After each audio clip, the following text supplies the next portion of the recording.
पुणे के civic election ने एक बड़ा पॉलिटिकल सच सबके सामने रख दिया। पवार ब्रांड अब सिटी पॉलिटिक्स में, शहर की पॉलिटिक्स में वो इंपैक्ट नहीं दिखा पाएगा जो एक्सपेक्ट किया गया। और बीजेपी ने इस कमजोरी को नंबर्स के साथ एक्सपोज कर दिया है और पवार के फ्यूचर पर एक बहुत बड़ा सवाल। पुणे म्युनिसिपल कॉर्पोरेशन के रिजल्ट्स ने महाराष्ट्र पॉलिटिक्स को एक क्लियर सिग्नल दिया है। दर्शकों, यहां शरद पवार और अजित पवार की एनसीपी फैक्शंस में टैक्टिकली कोऑर्डिनेट करने की कोशिश कर रही थी, लेकिन वोटर्स ने इस नई स्ट्रैटेजी को एक्सेप्ट ही नहीं किया और यह पासा उल्टा पड़ गया। फाइनल रिजल्ट्स के मुताबिक बीजेपी पुणे में सबसे बड़ी पार्टी बनकर उभरी, जिनके पास आए 96 वार्ड्स। वहीं एनसीपी सिर्फ 39 वार्ड्स पर सिमट गई। भैया, शिवसेना को ही 10 मिल गए, कांग्रेस को 9 मिले और एमएनएस को मिले सिर्फ 2 वार्ड्स। लेकिन यह परफॉर्मेंस अपने गढ़ में बिल्कुल भी एक्सपेक्ट नहीं की जा रही थी। ये नंबर्स क्लियरली दिखाते हैं कि पवार कैंप का टैक्टिकल गेम ग्राउंड पर कन्वर्ट नहीं हो पाया। और दर्शकों, इसमें जो पवार की यूनिटी थी, इसका रियलिटी चेक भी मिल गया। पुणे में पवार्स की यूनिटी के प्लान पेपर पर स्ट्रांग लग रहे थे, लेकिन वोटर्स के लिए वो एक क्लियर पॉलिटिकल रियूनियन नहीं था।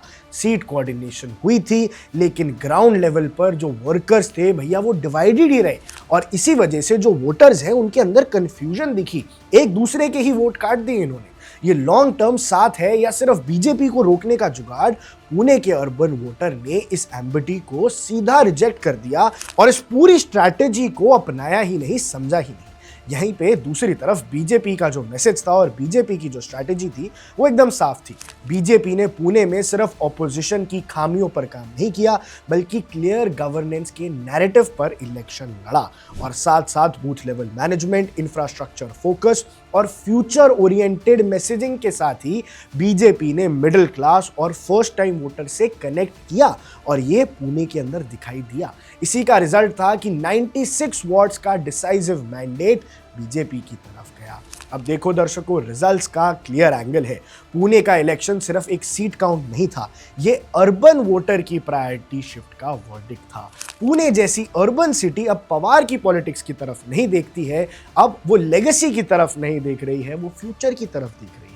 एक तरफ पवार पॉलिटिक्स की लेगेसी थी और दूसरी तरफ बीजेपी का क्लियर विजन और ऑर्गेनाइजेशन था।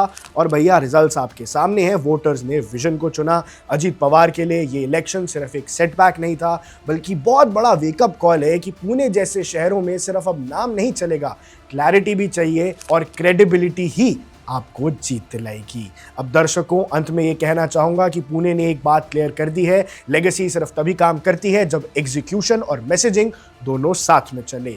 इस बार बीजेपी ने मैसेज क्लियर रखा और पवार के कैंप की टैक्टिकल यूनिट को कंप्लीटली तोड़ दिया। आप देख रहे हैं वन इंडिया, मैं हूं आकाश Kaushik. Subscribe to One India and never miss an update. Download the One India app now.